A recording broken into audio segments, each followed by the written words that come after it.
right, I'm gonna switch it over. Are you ready? Yeah, sure.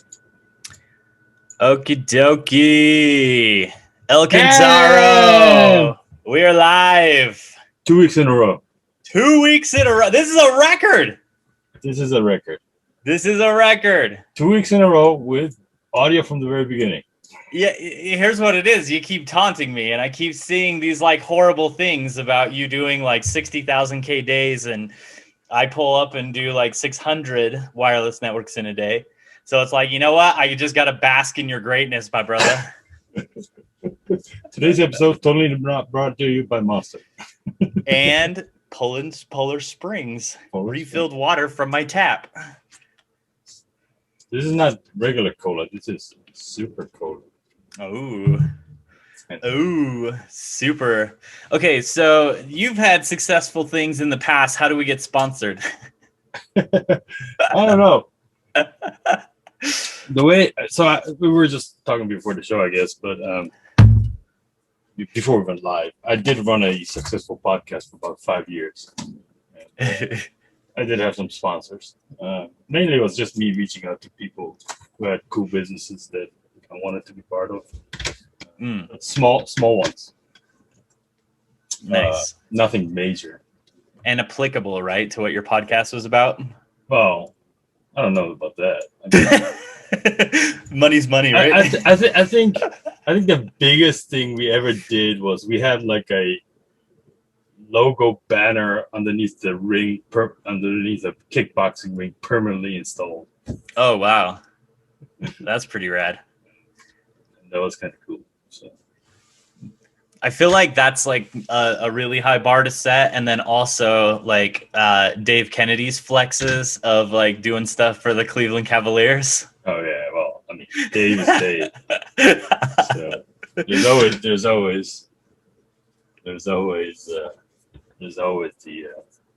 the upper echelon of the upper echelon, the highest level that you can I don't think we'll ever reach that point. No, I don't think so either. But if I ever do, one thing I want to do is buy a sports arena and just put sports on it. It'll be called the Sports Arena. You know, what you should do is buy an arena and then have like DEF CON CTF in it, because it would be like this massive stadium and like a bunch of guys on the keyboard. Yes, we 80,000 viewers. Hey, if they can get it to do election recounts, I'm sure we could get it for a DEF CON CTF. Right. So, yeah, it's exciting. Maybe more. All right, let's get into the show. All right, let's get into this. We have show notes this time. So. Oh my gosh, so we're gonna have some structure. Yeah, I know, right? Yeah, we got some. I was gonna go change my shirt, and if it gets too annoying, let me know. I'll go change it. Kentaro forced me to wear it. Keep wearing it. See, I like the floating head. Plus, you get some of the background. Yes. You get to see the wires, like right here. I have wires that are coming through me. See, it's proof that you're actually a bot. See, I've always known, or I have kind of thought about you being as a bot, but now we know you are a bot. No, I've been exposed. Yes. You're just partially transparent. Oh, he's very transparent. He's so transparent. If he had his shirt off, you could see right through him. That's how transparent. All right, what have you been up to? Oh, man. Okay, so this last week, I did a bunch of war walking. I went war running. I went war mountain biking. And I didn't collect shit. All in all, I think I got about 5,000 networks. So there was a wildfire that broke out not too far from me. Right. And I was started seeing some of the planes and stuff because we have a local firefighter airbase. And so loaded up the kids and we went up the mountain to go see if we could see where the fire was at. And while I was up there, got about 1,000 networks from a bunch of people's cabins. So was able to at least cover some area that had never been covered before. But yeah, luckily there hasn't been any loss of structures or anything like that to that wildfire. Nice. So that stuff's sketchy. We had a really bad one a few years back that just devastated stuff. So anyways, it's scary. Also, people, if you have drones, do not fly them in fire areas. Just don't fly them in disastrous areas, that. period. Yeah, for sure. Like, for sure. Unless you're using it to like signal somebody, or yeah. I know cases where they had to fly drones in the Himalayas they had like a group of hikers that got stuck on a cliff. Yeah. And they were sending off rations with the drone, which I thought was kind of cool. That is cool. That is a neat use case for drones for sure. Because the drone can actually land on the cliff where the chopper couldn't. Yeah. And the only way the chopper could get stuff to them was just kind of drop it and hope it will land on the edge. Oh wow. So, that's some next level stuff. Right. So yeah. But it turns out drones on high altitude are a whole different ball game because of the air being too thin. Oh yeah. So they ask NASA about that. Yeah. They're learning some really interesting lessons. Right. So yeah. But yeah, so that was all cool. And what about you? Because all of a sudden I'm getting tweets and like retweets and stuff popping up, and it's like, okay, so he took kind of a week off and was taking it easy on me, you know, gave me the middle finger, whatever. We'll let that ride, and then it's like, bam, punch me in the face. Well, it's a new month, so I like to start the month out strong. So yeah, so I did a couple war walks. But this weekend, because the rain season here, so the weather is kind of like meh, and I'm not as addicted enough to go out in the rain yet. So still getting to that point. And then I was like, oh, I'm going to do this weekend. And then Pixel Bite, which is one of came out with Space Marshals 3 Chapter 2, which is one of my favorite games ever on the iPad. On the tablet. It's one of those two thumb shooter games. You know, you walk around, the story devolves, and then you shoot bad guys with big guns and shit like that. Nice. But I ended up spending the whole weekend playing that. I finished chapter 2. Whenever it comes out, I'm like done in like a week. It's not too hard. But it's super. If you have never played Space Marshals, I highly suggest you do it because it's one of the most gorgeous games and fun games and quick games. Because I'm not really committed to long story arcs of the game. Yeah. But yeah, so I played this game so much that the screen protector on my iPad has two distinct places where it's worn out where my thumbs are. Defeats the purpose of like having a screen protector. Like there's like this really nice clean plane and there's like these two gigantic holes. Yeah, I'll have to put that on my list. Do you have to play it on iPad or can you play it on iPhone? I think you can play it. I don't know. I've never played it on the iPhone. What's the minimum iPad that you need for that? Because I think I've got like I think my iPad's 2 years old. Oh, it will play. It will play fine. They have 3 versions of it. So Space Marshals 1 came out, then 2 came out, and 3 came out. They all follow the same story arc. Yeah. Like, you know, you're Space Marshal hunting down bad guys. But yeah, Space Marshal 1 came out, and then 2 took about a year and a half, I think, or 2 years even. And then 3 just came out like last year, and I'd be like, now they have like in-game updates, so they can add more chapters to it. That's pretty cool. But yeah, it's a quick, like, you know, those times when you want to like only play for like 20 minutes, you know, because it's like every chapter, like in the chapter there are multiple different smaller subsections, and each section is only like 20 minutes play time. So it's a quick and easy game. But you can go back and because it changes a lot and things like that. So I played that pretty much, and then I came in this week, started. I wrote a whole bunch of automate the boring stuff bash scripts because I was just like, I'm like I was typing out commands. I'm like, oh, this is getting boring. I'm gonna spend like 2 days scripting everything here. So, which is weird because like even if I kept doing this stuff for this year, I don't think it will take 2 days total. Yeah, I spent 2 days automating So instead of writing like a whole command on like a bunch of aliases on my profile file, and alias. I'm gonna get to the point where like I won't be able to use a Linux plain command because you've I have like overwritten. Yeah, alias everything. I'm like, I'll be sitting in front of a bare vanilla install of Raspberry, and I'm going like, I don't know this command. You just need to get yourself an init script to initialize your distros. Well, here's the thing. I wrote out all the aliases at the message of the day. So every time I log in, it shows me a list of the customized aliases for my commands. I would need that so bad. I would forget too. So every time I log in, it says, you get the message of the day. That message of the day for now is like me. It's like a cheat sheet for all the aliases and commands and shell scripts that I built. Because I wrote like 20 of them, and I'm like, I'm not going to remember any of this. Because I was going through my .profile setup, and I was like, wait, I have this alias? I didn't even know this. The thing I was typing 40 times over again. Yes. It's now an alias. So, yeah, anyways, that's awesome. So that was me this weekend. Nice. All right, let's get into the show then. All right, then. 10 minutes in. So Wi-Fi stuff. Happy Sidewalk Day, everybody. Yeah. I'm super excited today, about right? that. Your Yeah. side. Yeah. I believe so. I believe Right. we've got some sidewalk stuff. And the specs. Did you hear about all the specs? So it's supposed to be throttled to a maximum of 80 kilobits per second. I read that. Yeah, and then also to a maximum of like 500 megabytes of transfer in a month period, allegedly. Yeah, I think that's what it was. But it's interesting too because from my understanding, it was originally just going to be targeting like Bluetooth devices.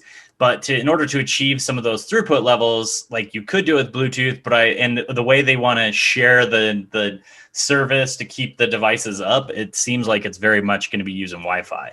Oh. So, Wasn't like also like 900 megahertz? I don't think there's devices that have that yet, but that's going to be in the rollout plan for future devices that are going to have 900 megahertz.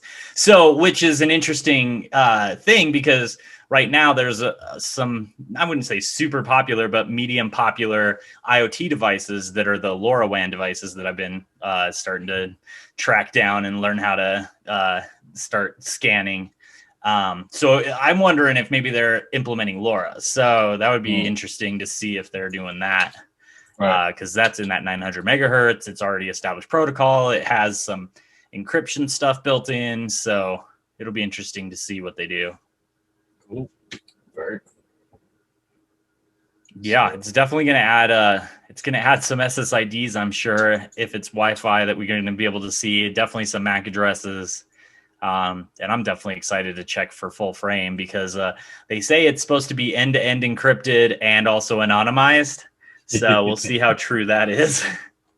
I tweeted out earlier this week, and I was looking at some stuff, and then like BT in the UK, or British Telecom, has now a new Wi-Fi service for like small home offices. Yeah. And they call it unbreakable Wi-Fi or something. And I'm like, yeah, that's adorable. That's adorable. So cute. Anyway. Oh, man. All right. So I have a heartwarming Wi-Fi story. Yes. I love the Western Land Museum in West Virginia. Now, you'll be thinking like, what the fuck has to do with Wi-Fi? Well, here's the thing. When COVID happened, the museum had to close down, right? Yeah. But they used this time to add Wi-Fi to the museum. And you would think about like, well, there's Wi-Fi everywhere. Where? I mean, unless you go into like the boondocks or, you go into, I don't know, some nature preserve. It's really hard not to have Wi-Fi. But this is like a legitimate like museum that for the first time ever has now Wi-Fi. Yeah. And I like the quote. We'll link it.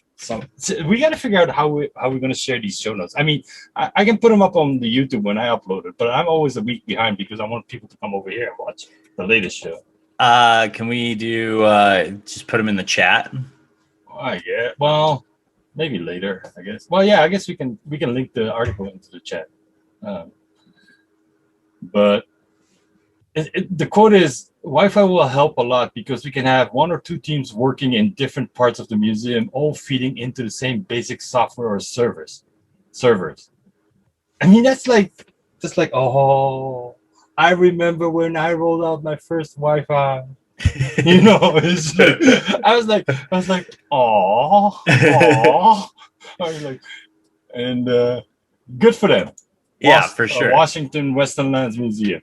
It's like this small thing in Ravenswood, West Virginia, I guess. I don't even know where that is. West Virginia. Well, I know where that is, but I don't know where Ravenswood is. Isn't that where John Denver's song is from? Or is it just Virginia? No, I don't know. Mountain Mama. Yeah, Take Me Home. Yeah, West Virginia. Yeah, West Virginia. Yeah. Don't make me go get my guitar. Like one of the 3 songs I can play. Kind of play. So like having Wi-Fi here at the museum, especially, is going to help us move basically from going no technology to whatever technology is available at the moment.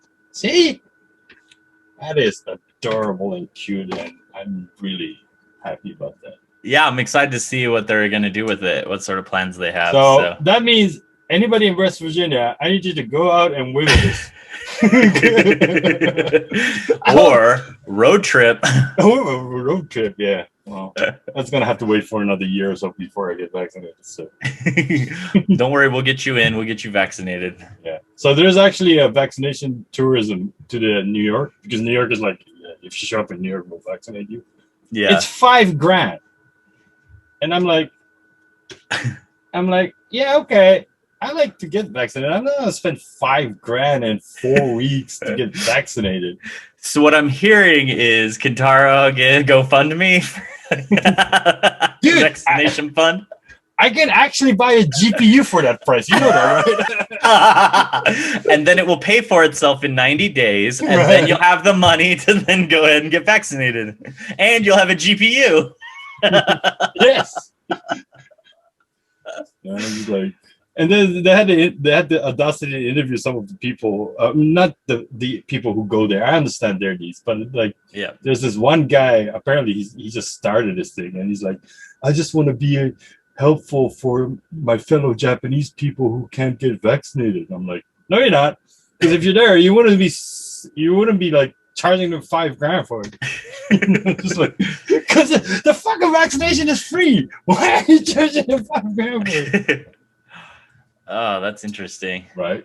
So, well, crazy. That's a lot of hot tubs. Yes, you're right. $5,000, I can actually have a real hot tub. I think I can get rid of that above pool blow up hot tub I plan to use for all our summer streams.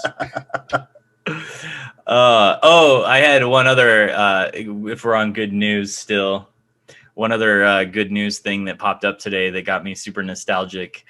In my junk emails, I started getting requests for parties for like Black Hat and stuff, and I was like, oh my gosh, it's happening. It is happening, ain't it? Yeah, this is crazy. I was like, oh, I guess there's actually gonna be something going on this year. So maybe that's what you think. Yeah, we still have a couple weeks out, you know. It's like, still nice to see like that, you know. It's like gets me excited because I haven't had those feels for a long time, you know. It's been 2 years, so 2 years. I see.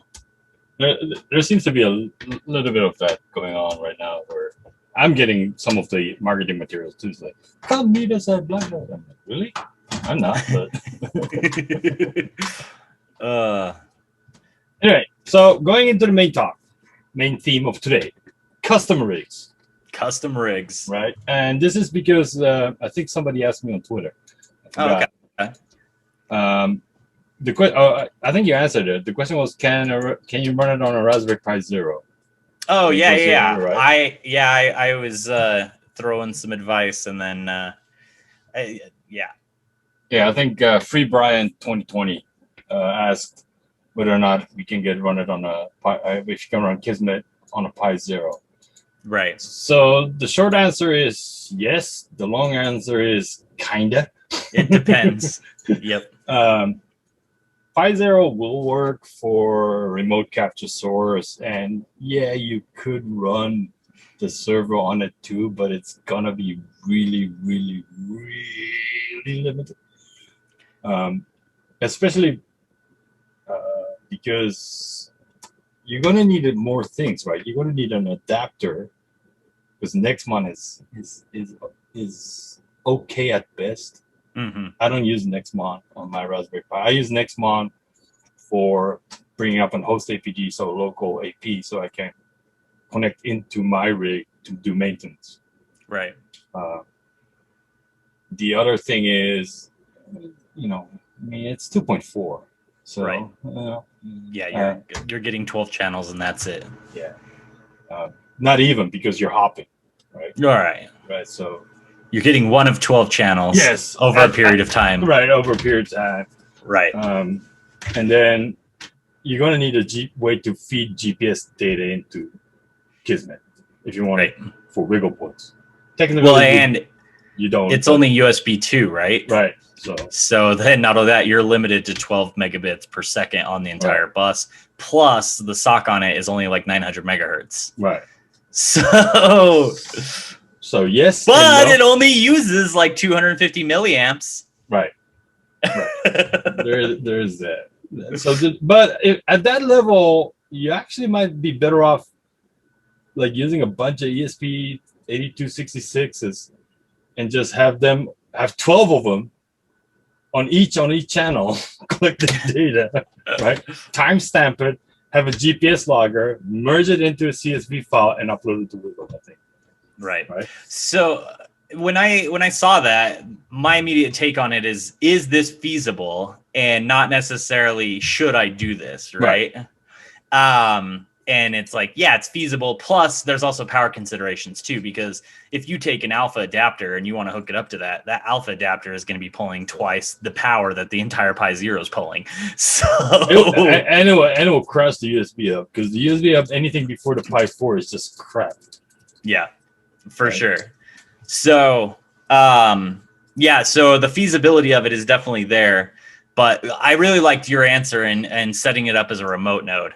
Right. Because that's super thin client to be able to run that on. And if you're just capturing probes, that's pretty easy to do. Here's a trick for remote capturing, is that if you want to do remote capturing, it's better to build the remote capture binary on another real Raspberry Pi 4 and then transfer the binary across to the Pi Zero. Then build the whole thing on the Pi Zero. Because if you build on the Pi Zero, it's going to take like 2.5 days for everything to compile. It's going to be painful and everything. Yeah, or if you're super Linux elite, then you could just set up a build environment and cross-compile. But if you're not, then you can just grab a Pi 4 or Pi 3 or even a Pi 2 or something more than a Pi Zero. And then compile it there and then just transfer it over. It will work as long as the path, everything is set right. So one thing that I'm thinking about as like I'm considering like a Pi Zero, it's like, okay, that's probably I don't know his exact situation, but my assumption is wanting to use a Pi Zero is A, it's super compact and small, but B, the price point, right? So it's like, what could we do that would be similar situation where we have something that we could fit into like a small mint can, right? But then also we get more power out of it. Do you know of anything like that exists? I mean, yeah, you can run it off like the ESP8266 with the GPS module. That would be the same price point. I mean, ESP8266, unless you go with like an Adafruit Feather, which even then I think it's only like $12. Mm-hmm. But if you go with like WeMOS Mini D1, those are like $4, I think, $4 or $5. And then all you need is like a GPS module. But there's a lot of different coding. And then you're going to need an SD card add-on. And it will fit in a tin can. But at that point, I think you're better off not spending the money there and buying a used Nexus 5 phone. Right? Because it has the battery. It has the app. Right. It has GPS. Yep. Flexible wireless. It's going to cover more bands than those are. So all of that, right? Yeah. So like I use Nexus 5s for a very long time. Used, they're about $100 here at least. Not even the latest. Like, maybe I upgraded to a Nexus 4, not the 5G one, but Nexus 4 because I wanted to upgrade some of my gear. But that's recently. Until then, my Android phones were Nexus 5s that I picked up off, used on auction sites and used phone dealers because I don't need a SIM in it. Right. I just needed to run Android and Wiggle on it, and it will run fine. Yeah. So. Side note, with that, without having a SIM in them, do you pay attention much to the towers that you pick up, the cell tower data in Wiggle? Yeah, there's no cell tower. I mean, I think there's limited. I know that if you have in the US, at least if you have like a specific telco SIM in it, it will only pick up that. Right. Unless it's like, because we also have the GSM bands that are it's like AT&T, T-Mobile, and Sprint, and then you've got like the Verizon stuff, and so sometimes the phones will be coded to one or the other, and but even without SIMs, I've been able to pick up towers. So like my new Realme 8, I took that up the canyon, and I picked up 5 new towers that I'd never seen before. Right. And so I was just wondering if you had seen similar things like that. It will pick it up. I have like it will pick up. I'm just not confident that you're getting all of it. I'm getting all of it. Right. Okay. Because it will pick up like 5 or 6. Right. Same. And same. I'm like, there's got to be more than 5 or 6 here. I mean, right. This is a big ass city with a shit ton of people. I think 5 or they figured out how to run cell towers, man. They got 5 cell towers covered all in Tokyo. Now, I know. I think that we're definitely missing stuff. And I think that would be a kind of cool analysis, right? Like go into Wiggle, get the cell tower data, and then go to like I forget what the open one is. It's like opencelltower.com or something like that.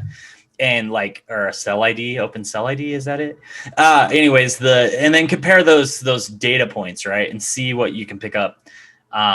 Just so we can get some more data about, where cell towers are, what's going on. Yeah, and it also is because like they're rolling out coverage everywhere, especially now with 5G, and so it'd be fun to, really prove like what these networks are. Because if you go pull up a map, it's like, oh, it's completely covered, and it's like, well, why is my service garbage? Yeah, you should definitely not run NZ Catcher. That will get you some shit real quick. But. No, I think there are multiple options, right? Like I said, Wiggle is really transparent about the CVS format that they're accept for upload. So it really depends. We keep coming back to this discussion where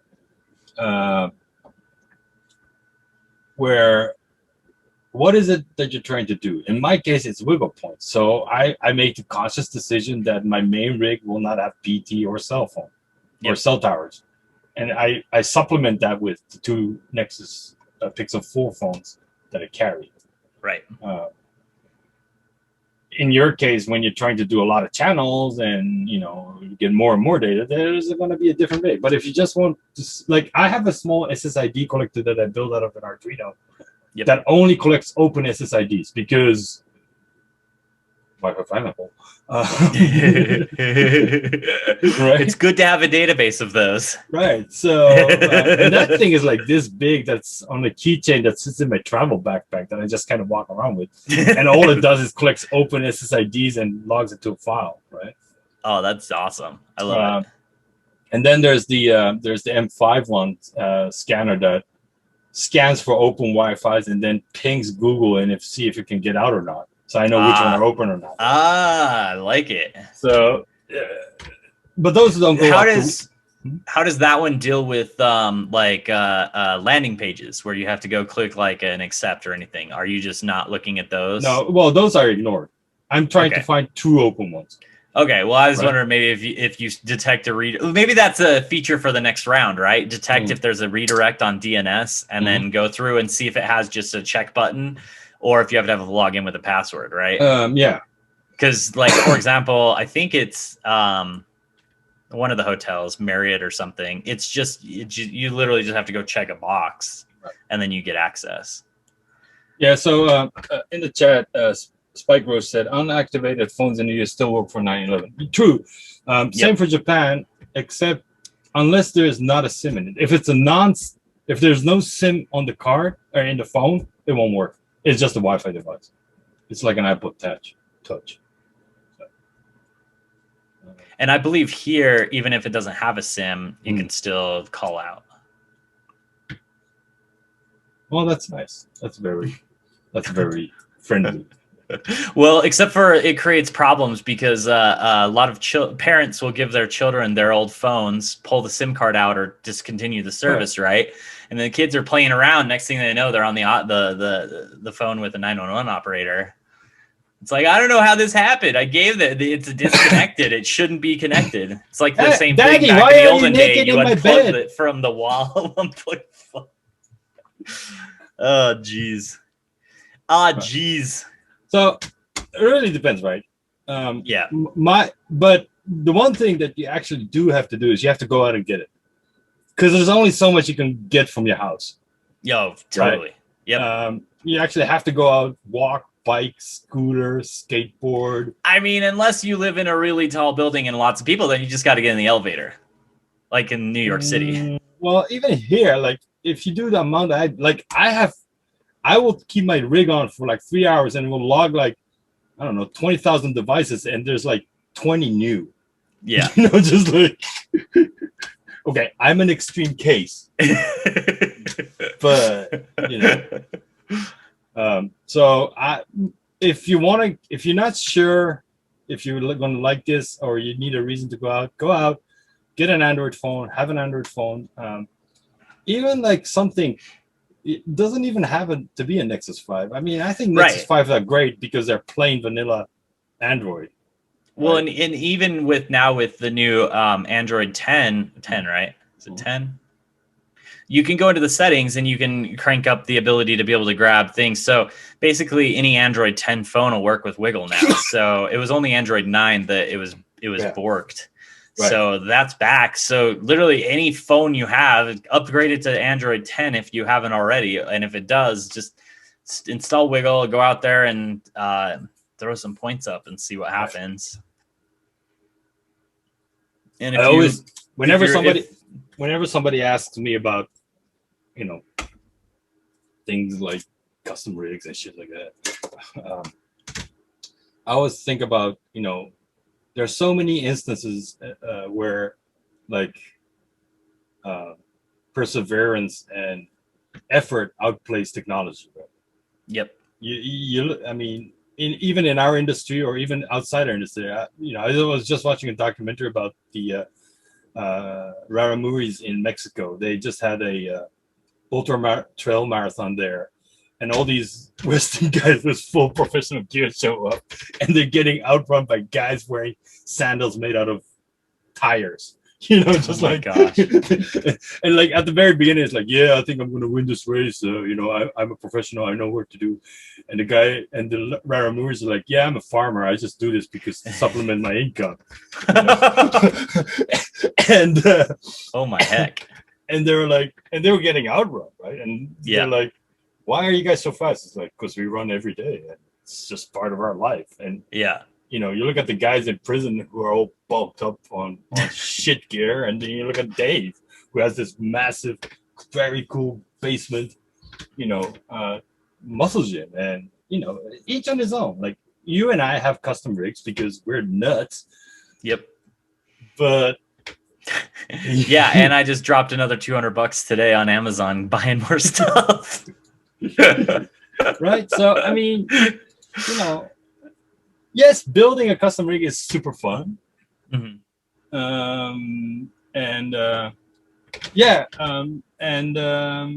It's a challenge, and I enjoyed that part too. But at the same time, there are days where I just grab my phone and I'm like, I'm not gonna bother with my rig. I'm just gonna grab my phone and walk. Yeah, and like with the Kraken, when I built the Kraken, I'm like, oh, this is going to be the perfect thing to throw in the passenger seat of the car and just drive around. And then I actually did it, and I'm like, this is not ideal, because every time I stopped, the lid would slam down, or it would fly open, or it would move. Like the whole concept of it just was. Yeah. So for a mobile device just was not like, I didn't put it together to be like mobile like that, my idea would be just pop it open, and then you can see what's going on there. And then, my friend Kim, what he did is he actually mounted a laptop, like they have in squad police cruisers and stuff. He literally bought like a laptop mount so he can just mount his stuff in the car. So he's Kim's car is a war driving beast. These the equivalent of like storm chasers, how they have a customized car. And I know Dragorn, Kismet Wireless, and Do Not Look, Russ. Yeah, Russ. They both, and so does Rick Melendick. Yep. They're all customizing their cars for wireless stuff, and that's that. I made a backpack, so each on his own. And I think there's a good point here is that Aramon 2001, I guess, says it's a good backup too. My customer was having GPS issues, so I come from nothing. At least phone had something. Yeah, that happened to me multiple times. Yeah, I've been there too. Or like I got tons of data and there's zero location data about that. Right. That's the worst because it's like, oh, what does this even mean? Because you can't locate it back to a certain point. I mean, it's interesting to look at still. Don't get me wrong. Like it's not a loss for me, but if you're trying to geolocate your data, you're gonna have a bad time. Yeah. Spike Rose says I've been using an old laptop with several USB drives in the backseat of my car. Yeah, no, definitely. Like I said, I don't drive. I don't have a driver's license. I used to, and then I realized that driving wasn't for me after I almost killed myself 3 times. Oof. So, Glad you didn't. Nope. So and the technology is out there. Just go out and do it and have fun, and there's different levels of commitment. And I think like when I travel, when I used to travel, I should say, because I'm not right now, but when I used to travel, I wouldn't bring anything. I have my phones. Mm-hmm. Okay, I had maybe 4 Android phones with me, but I throw them in my backpack and walk around. And yeah, I definitely started out with the extreme. I would travel with 2 carry-on bags that were both the Cactus, and then it would take me an hour and a half to 2 hours to reassemble it at my destination. And basically, like my later projects now are trying to remedy that. It's like I want to have a box that I can check that's like all secure. It has foam, like nothing's gonna break. It's got built-in screen. It's basically like a tough book, but has all the parts I want in it, right? And then I could just check that thing, or even carry it on, and then pick it up at the other end. There's a midpoint there. You can hand check your luggage. Yeah. So when you check in at the check-in counter, said this is sensitive equipment. Can you hand check it? Which means somebody will carry that thing and put it in, and then it wouldn't be carry on. It would be just regular check-in. And that depends on if you have membership status, right? If you have membership status as an airline, you go to the airline counter and say, look, this is sensitive equipment, but I'm comfortable enough that you can handle this. Yeah. Can you hand check it? And then they'll hand check. So, pro tip right there. Get your stuff hand checked. Well, get airline membership. Then get platinum. Otherwise, they're going to charge you $150 for that. That's how I usually get to Vegas. I ask them to hand check my luggage, because then they'll take it off. They'll put it in the cargo, but somebody will bring it out, and it won't be like thrown on it. Not that unlike your stuff, my stuff actually can travel internationally very easily. Yeah. So well, and the thing is, you've had to do that a lot. Yeah. Right, so you've definitely got the experience with it.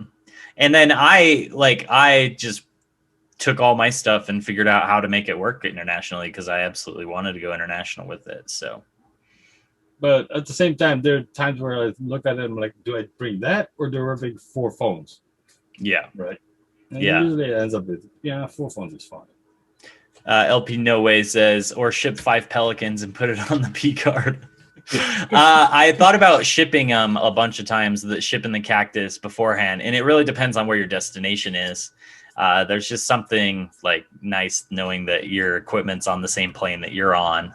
And you have the ability to explain that you're not in a foreign state. Like I think like what was that? I think Israel, for example, if you have like an SDR in your luggage, that's apparently a nightmare to cross the border. Oh, I did not know that. Because apparently it's considered spy equipment. I'm sure that Lockheed has the same thing about Germany. My probably the most difficult time I had bringing the Cactus back to the U.S. was I've never had a problem going into a country, but coming back, and it was from the Bahamas.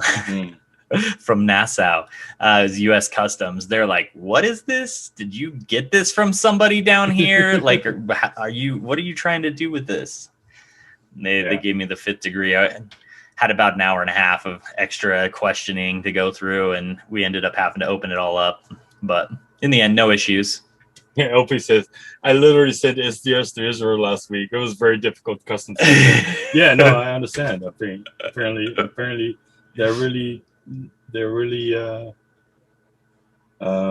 wary of SDRs. Is it due to the regulation of them being able to transmit and that they're not regulated with their radio body, or is it more that they know what these devices are capable of and they're afraid of them getting in the hands? I think that's kind of like lockpicks, right? Like, are they afraid that lockpicks are getting in the hands of criminals, right? Is that more the thought? I think it's a little bit both. But I think, from my understanding, and if anybody knows, they point me out differently. I think it's more of the fact that they can be used for both receiving and transmitting sensitive material. Gotcha. Right. Interesting. Yeah. So LP says the second. Lots of paperwork to track the devices in country. See. Yeah, I've always been a little naive as I've traveled internationally and not done too many looks into the laws. Radio laws in Japan, for example, forbid any radio that hasn't gone through the technical certification by the Japanese government. The what's that? Not FDA, FCA, the governing body for frequencies in the U.S. Oh, in the U.S. is the FCC. FCC, yeah, right. There's a similar body in the Ministry of General Admin in Japan that has certified every radio.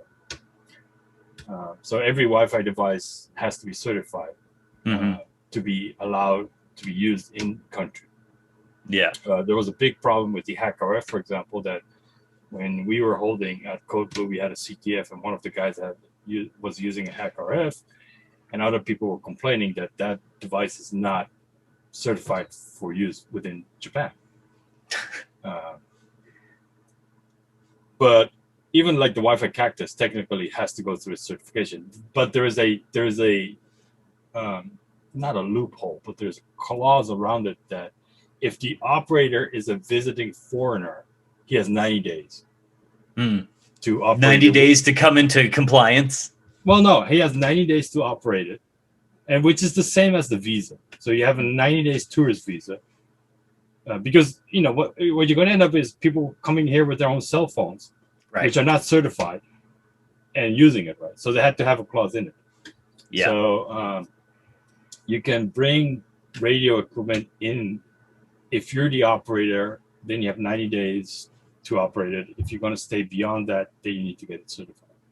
Gotcha. Not that everybody does that. I'm just saying. And it's pretty hard to track. Yeah, right. So, but like you can't sell it, for example. Right. Right. But there's a lot of like questionable adapters that are coming from China. Why does that not surprise me? Or sold on Amazon. The Wi-Fi Cactus clause, yes. I think that's exactly the legal term. I like that hashtag. We should put that in the show notes. Right.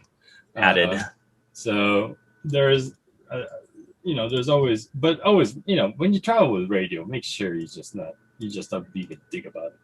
Well, and I have a fun story. So when I went to China to Beijing for the DEF CON beta, I showed up over there and I'm walking around with the Cactus, no big deal, whatever. And I go crash my buddy's software-defined radio course that he's teaching there. And literally as I'm walking in, he's talking about the applicable laws for the CCP. And it's like, you are not allowed to do anything as a foreigner in China with radio, basically, Right. was my takeaway.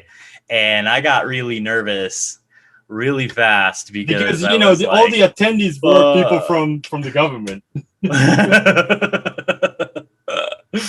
So yeah.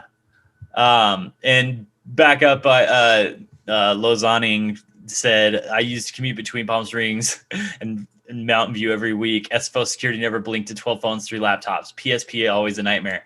Also have another funny story that's similar in nature to that. When I was at the Luxor in Las Vegas, staying there for Black Hat, and I had the Cactus there. They came in and they were like looking through my room, and because they had seen me with the Cactus walking through, and this is prior to the shootings. This was the year before the big shooting happened down there, and somehow someone had reported that they need to check my stuff out, so they locked my room out. Yeah, they locked me out of my room because I had actually taken the Cactus over to Black Hat. From the Luxor, walked it over to Mandalay Bay, and so they locked my room out. And so I get down, and like security escorted me up, and they started going through my room, and they're like, okay, what's this and this? Because I had a little stack of Tetras about this tall, and that's what they were like really worried about. They're like, could this be used as a bomb or something? And basically, it's the bomb, like, yo. Yeah, it's just some Tetras, not a big deal, whatever. But then the security guard was like, saw my Xbox 360 controller that I had on the thing, and he's like, "Oh, you're a gamer. You're cool. You're not doing anything weird." You don't know how to make a bomb. But apparently, like at the Luxor, what would happen is people, especially on the side that I would stay on, they'd bring crazy antenna equipment because they would start tracking the Janet flights out of whatchamacallit, McCarran. And or just do some weird stuff. And so there has been some reports, and so they were like really hardline about bringing in antennas and stuff because of issues with that they had with previous guests.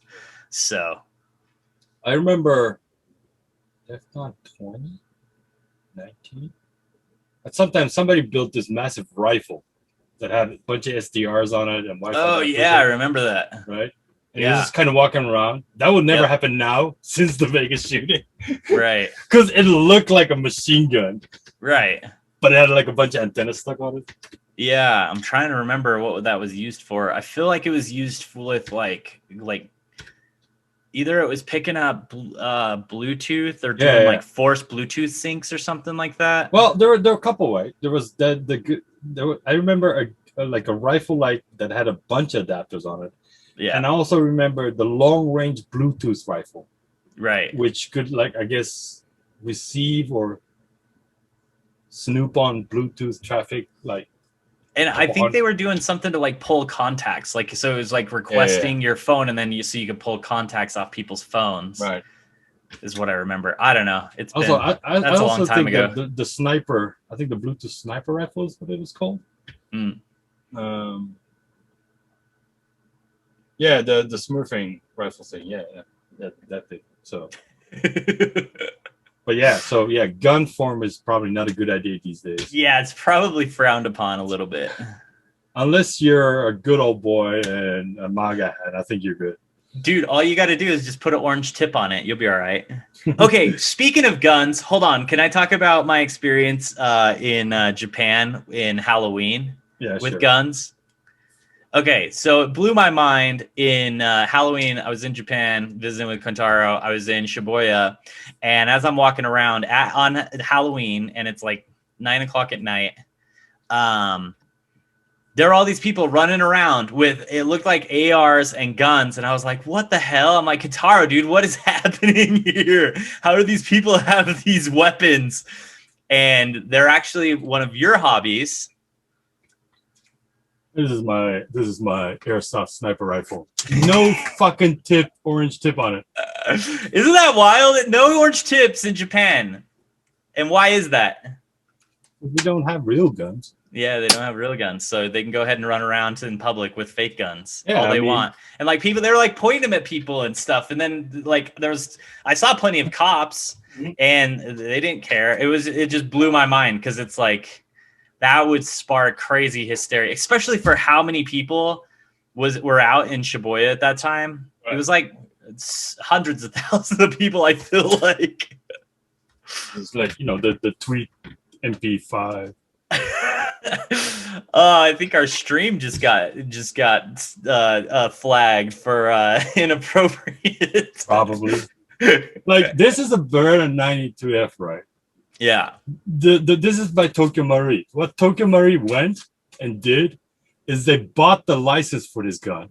Oh wow! And the dimensions and the weights are exactly like the real 92. That's crazy. The only thing it's missing is a firing pin. And the only thing it's missing is the ability to shoot real guns. I mean, the tip is kind of real small bullets, I guess. But yeah, this is going to get flagged as inappropriate and whatnot. Especially when I upload it to YouTube, they'll be like, "Oh, you can't show guns pointing at the camera." What are you fucking nuts? We just need to get some secondary sponsors, so that way we can go ahead and have our airsoft guns. Cool. Yeah, that really blew my mind. I didn't know that. So crazy. Right. So it's a toy review channel. It's a toy review channel. Yes. I would definitely. I mean, we are talking about Pokemon enough. We're talking about Pokemon and rigs and airsoft guns. I mean, we are literally like a toy review channel. If you have any cool toys you want us to review, send us to this address down below. Yes. Don't forget to subscribe, hit the bell. It'll be a toy reviews in hot tubs kind of channel. 2 guys, a hot tub, and toys. Yes. That totally sounds appropriate.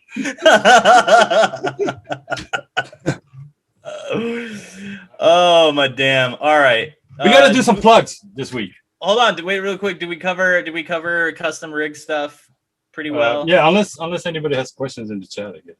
One thing too. I really want to find a multi PCIe laned motherboard, like a micro ITX that has like 2 M.2s and like 4 PCI Express. Oh, that's you asking. Tiny.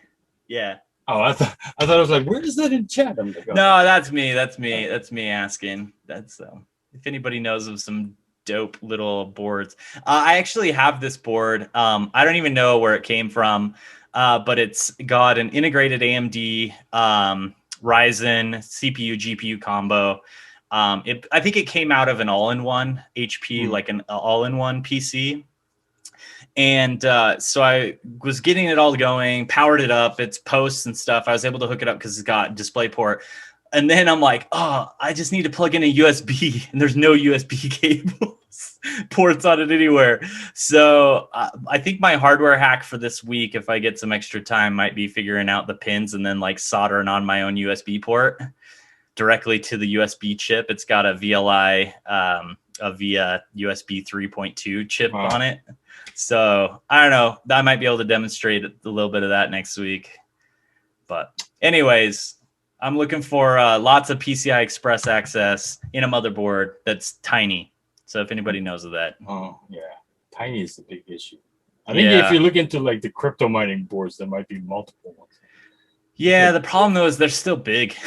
Yeah. They're all like ATX form factor. That's actually what I used for the Kraken, was a crypto board. So I have like, and I just purely bought this used because I thought it was weird. That had like 8 GPU slots and like a Celeron onboard chip. Is like this board. It's purely a crypto mining board. Yeah. And I'm like, I don't know what I'm fucking. I'm probably not gonna use it, but just like I just wanted to look at the weird stuff. So anyway, no plugs. We have a all very right. Plug important time. Plug. We This got weekend. plugs. This weekend, Circle City Con. See, if you knew, I've been wearing my Circle City Con for last year. Cap. Wait, you got a cap? Why didn't I get a cap? No, I didn't get it. I bought it. Goddamn. Why didn't I buy it? God, you suck. Okay, if you see a link of cool shit to buy, will you please like hit me up on Twitter and I'll buy it?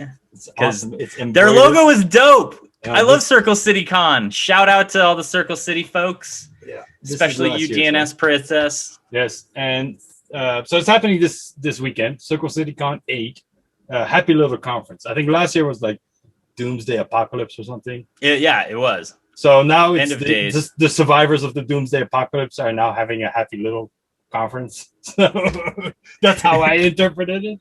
It seems correct. Right? I went 2 years ago and I absolutely had just the most wonderful time. The people, everything. Like, I cannot wait for that one to be back in person. I will be there. I attended virtually last year. That was awesome. The Discord was dope. I'm still in the Discord to this day. So, same. Yeah, fantastic community over there at Circle. Right. Friday to Sunday, Circle City Con. Go check them out on their Twitter and their website. See. And thanks to DNS Princess, we are giving away 3 tickets. Three tickets. Ooh. 3 tickets to the con. All you have to do is... Well, here's the thing. You need to have a Discord username because they're going to run it on Discord, right? Right. So you have to have a Discord. And it was very successfully ran last year on Discord.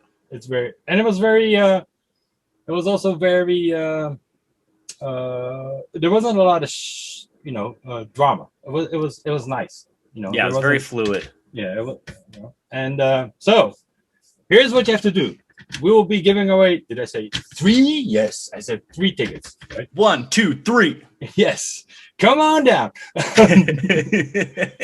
But because we're shameless, you're gonna have to tweet out on Twitter the URL for Dark Matter, this Twitch stream, and with the hashtag shameless plug.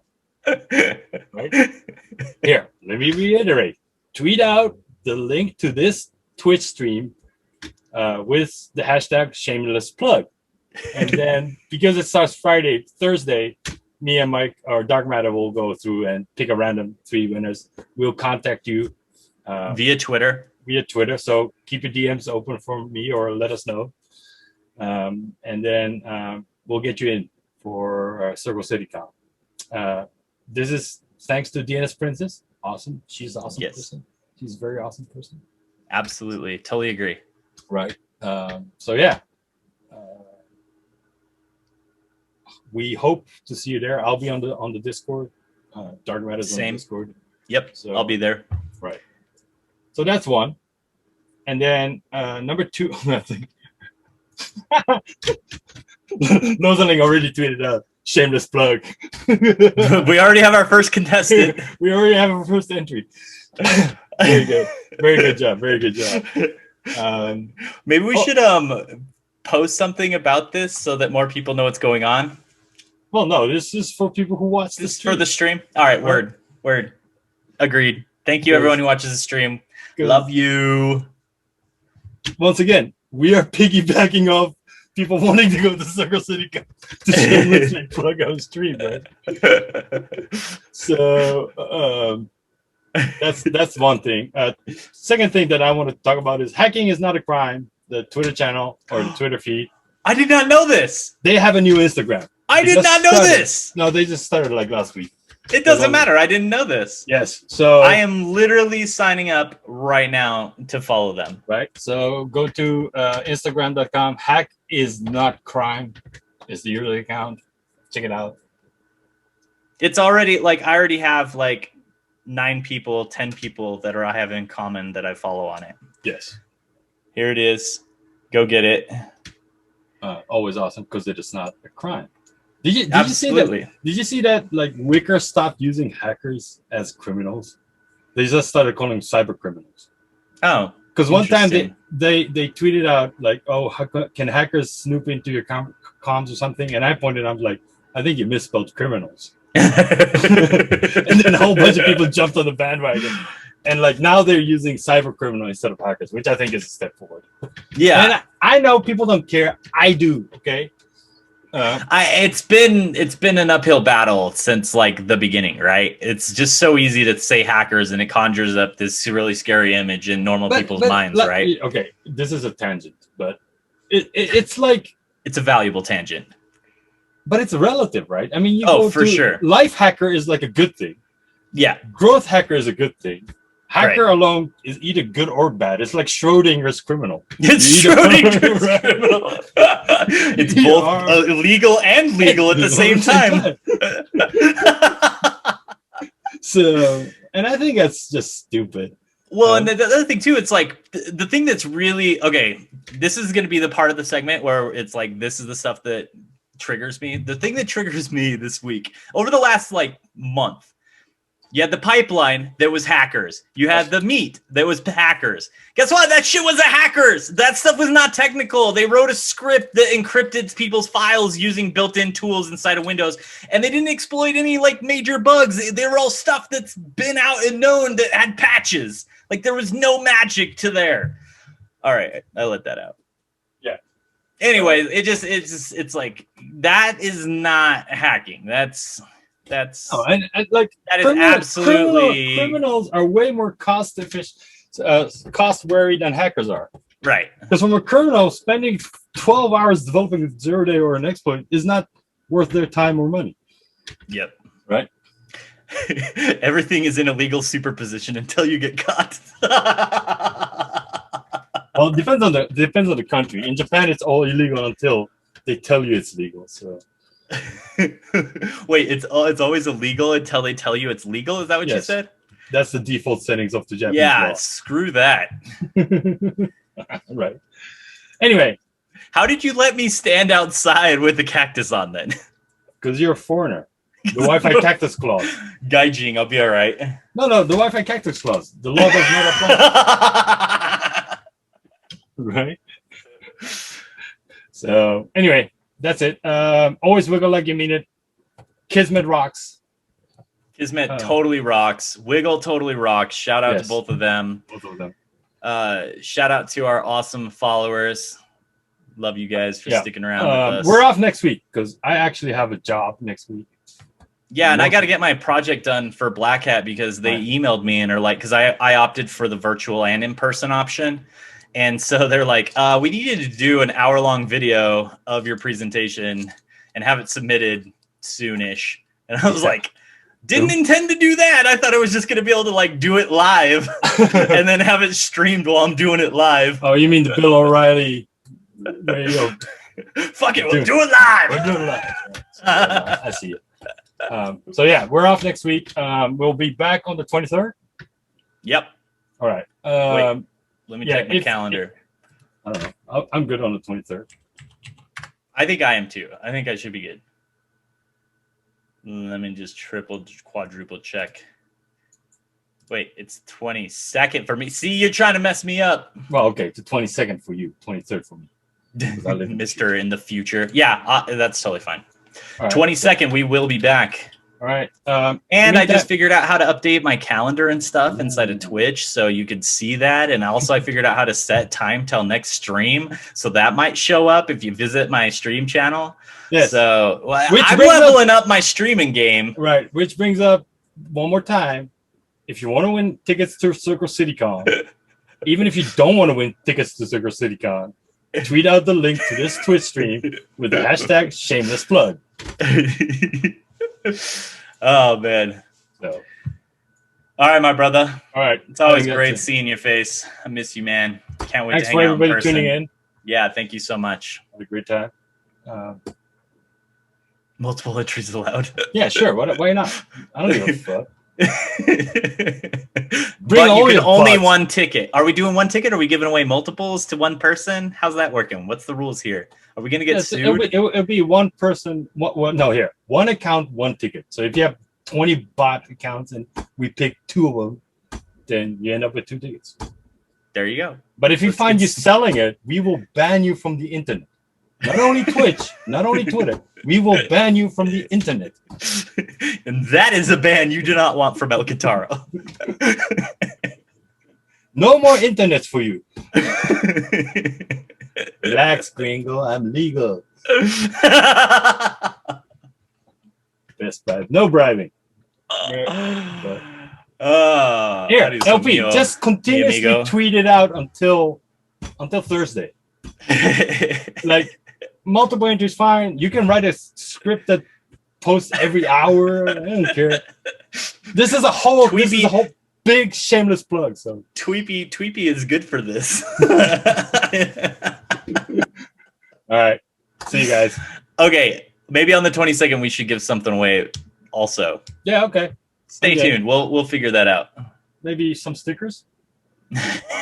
Be right back, being banned from Twitter. I love you guys so much. I love you so much. I love your faces. You guys are amazing. Yes. Guitar, dude, I love you too, man. All I right. miss you. I'll see you soon, my friend. Same. Have a good 2 weeks. Peace.